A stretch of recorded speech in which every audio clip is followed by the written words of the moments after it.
పల్నాడు జిల్లా సత్తెనపల్లిలో ఎమ్మెల్యే కన్నా Lakshminarayana mega job Mela నిర్వహించారు. ఎన్నికల్లో 20 లక్షల మందికి ఉద్యోగాలు కల్పిస్తామని 2024లో హామీ ఇచ్చామని ఎమ్మెల్యే కన్నా లక్ష్మీనారాయణ గుర్తు చేశారు.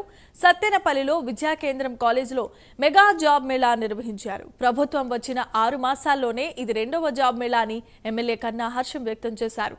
ఇంటర్వ్యూలలో ఎన్నికైన వారికి 300 మందికి నిరుద్యోగులకు ఎమ్మెల్యే కన్నా లక్ష్మీనారాయణ నియామక పత్రాలను అందజేశారు.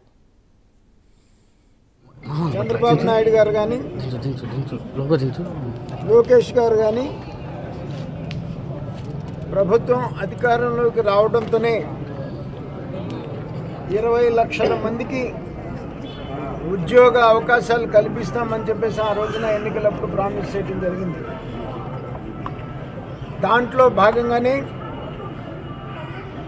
ప్రభుత్వం వచ్చినటువంటి 6 మాసాల్లోనే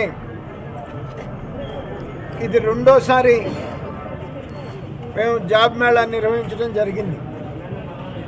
మరి ఇవాళ ఈ జాబ్ మేళాకి 40 కంపెనీల దాకా పార్టిసిపేట్ చేసినాయి.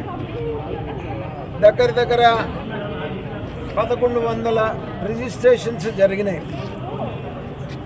మరి ఇవాళ ఉదయం నుంచి కూడా ఇంటర్వ్యూస్ కండక్ట్ చేసి దగ్గరగా 300 మందికి జాబ్ ఆఫర్స్ చేయడం జరిగింది.